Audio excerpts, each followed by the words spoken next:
आज मैं आपके साथ शेयर करने वाली हूँ बहुत ही ज़्यादा फेमस हैदराबादी दम बिरयानी की रेसिपी। इसे हम परफेक्ट मेजरमेंट के साथ बहुत आसान तरीके से आपको बनाकर दिखाएंगे, जिसे देखकर आप भी पहली बार में इस बिरयानी को परफेक्ट बना लेंगे। तो चलिए आइए बनाना शुरू करते हैं। तो बिरयानी बनाने के लिए हमने सबसे पहले क्या किया है, एक कढ़ाई ले ली है और उसमें डाला है 3 टेबल स्पून ऑयल और 1 टेबल स्पून देसी घी। आप चाहें तो इसकी जगह पर आप डालडा घी का भी यूज़ कर सकते हैं। अब इसे अच्छी तरह से गर्म करके इसमें डालेंगे 2 चम्मच अदरक लहसुन का पेस्ट। अदरक लहसुन के पेस्ट को हल्का सा भूनने के बाद इसमें डालूंगी, ये हमारे पास 2 पिसे हुए टमाटर हैं। ये 2 बड़े साइज़ के टमाटर हैं, इन्हें भी मैं डाल दूंगी। टमाटर डालकर कुछ सेकंड भूनने के बाद इसमें डालेंगे हम ये पिसे हुए मसाले। 1 चम्मच ये लाल मिर्च का पाउडर है, आधा चम्मच कश्मीरी लाल मिर्च, 1 चम्मच धनिया पाउडर, आधा चम्मच नमक और आधा चम्मच हल्दी। नमक आप अपने टेस्ट के अकॉर्डिंग डालें। अब हम इस मसाले को ऑयल बाहर आने तक अच्छी तरह से भून लेंगे। अगर आपको बीच में पानी की ज़रूरत लगे तो आप पानी भी डाल सकते हैं। ये देखिए हमारा मसाला अच्छी तरह से भुन चुका है, इसमें से ऑयल बाहर आ गया है। अब मैं फ्लेम को बंद कर दूंगी और इसे रख दूंगी ठंडा होने, जब तक हम कुछ मसाले पीसेंगे जो हैदराबादी दम बिरयानी के लिए बिरयानी मसाला होगा। तो ये हमारे पास आधा चम्मच के करीब काली मिर्च है और ये 10-12 हमारे पास सफ़ेद इलायची है, 1 दालचीनी का टुकड़ा है, 1 ये वादियान का फूल है, 2 सुरख इलायची है और ये छोटा सा टुकड़ा है जायफल का और ये 1 फूल है जवत्री का और 1 चम्मच ज़ीरा है ये और 4-5 हमारे पास लौंगे हैं और ये 2 पत्ते तेज़पात के हैं। अब चाहें तो इस मसाले को ऐसे भी पीस सकते हैं, लेकिन हल्का सा रोस्ट करके पीसेंगे तो मसाले में बहुत ज़्यादा अच्छी खुशबू आएगी और टेस्ट भी बढ़ जाएगा। तो इसे मसाले को रोस्ट करके हल्का सा ठंडा कर लें, फिर इसे पीस लें। अब हम क्या करेंगे कि इस मसाले को हमने पीस लिया है और ये जो मसाला हमारा ठंडा हो रहा था ना, इसमें इस मसाले को 50% डाल देंगे और 50% का यूज़ हम बाद में करेंगे, वो मैं आपको बाद में बताऊंगी। अब ये हमारे पास 200 ग्राम दही है, इसे भी इसमें डाल देंगे और ये है 3 बड़े साइज़ की प्याज फ्राई की हुई। इसमें से आधी तो हम अभी डाल देंगे और आधी का यूज़ हम बाद में करेंगे। अब हमें क्या करना है कि इस मसाले को अच्छी तरह से मिक्स कर लेना है। फिर इसके बाद ये हमारे पास 1 किलो चिकन है, इसे भी हम इस मसाले के अंदर डाल देंगे और ये है हमारे पास 1 नींबू, इसका भी रस हम इसमें निचोड़ देंगे।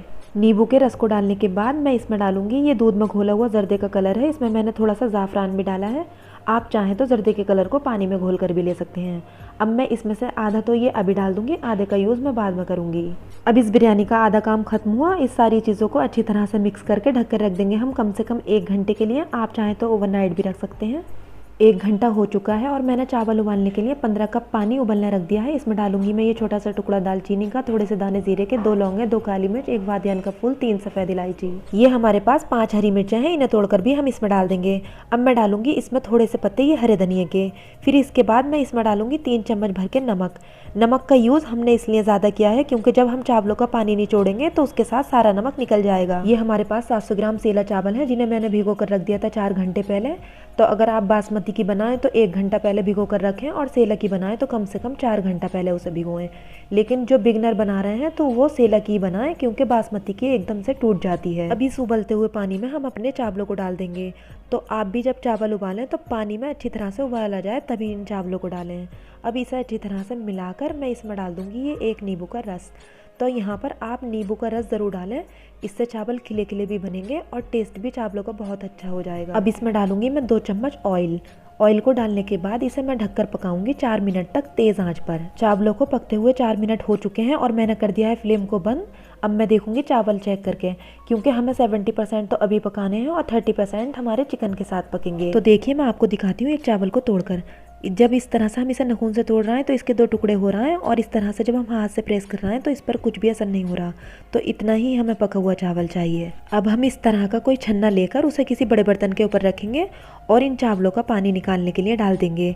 आप चाहें तो आप इस तरह की कोई छन्नी से भी इन चावलों का पानी को निकाल सकते हैं। अब हमने क्या किया है कि एक भारी तले का बर्तन ले लिया है जिसमें हम बिरयानी की तह लगाएंगे। उसमें सबसे पहले डालूंगी मैं 1 चम्मच देसी घी। आप जो चाहें ऑयल या डालडा की वो डाल लें।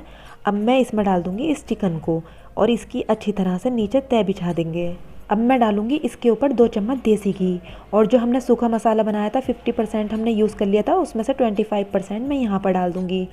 अब मैं डालूंगी इस पर ये तली हुई प्याज, बाकी की बचा लूँगी मैं टॉप पर डालने के लिए। और ये हमारे पास हरा धनिया है, इसमें से थोड़ा सा मैं अभी डालूंगी और थोड़ा सा मैं टॉप पर डालूंगी। ये जो हमारे पास जर्दे का कलर बचा हुआ है, आधा इसमें से हम अभी डाल देंगे और आधा इसे भी हम टॉप पर डालेंगे। अब इसमें चावलों की अच्छी तरह से हम तय लगा देंगे। ये देखिए चावलों से पॉट हमारा ऊपर तक भर चुका है, लेकिन ये जितने फूलने थे फूल चुके हैं। वैसे भी जब हम इन्हें 3-4 घंटे भिगोते हैं तो ज़्यादातर तो ये जब ही फूल जाते हैं, पकने में ये ज़्यादा नहीं फूलते। अब मैं डालूंगी इसमें 2 चम्मच ऊपर से भी देसी घी। अब ये हमारे पास बचा हुआ जर्दे का कलर है, इसे भी डाल देंगे।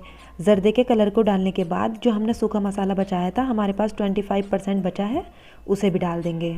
अब ये मैंने हरा धनिया डाला है, आप चाहें तो केवड़ा या गुलाब जल भी डाल सकते हैं।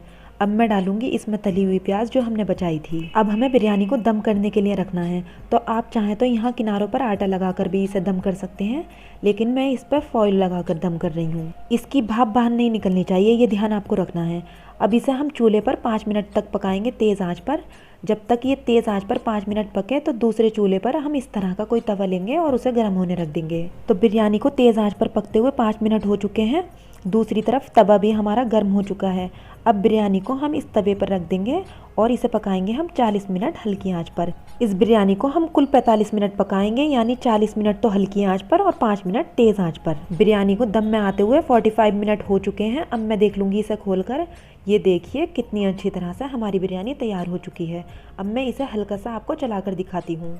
अब मैं इस बिरयानी को ज़्यादा मिक्स नहीं करूँगी, इसे मैं सर्व कर लूँगी, क्योंकि जब हम इसे सर्व करते हैं ये खुद ही मिक्स हो जाती है और उसमें 2 कलर के चावल आते हैं तो अच्छे भी लगते हैं। बहुत ही ज़्यादा टेस्टी ये बिरयानी बनी है।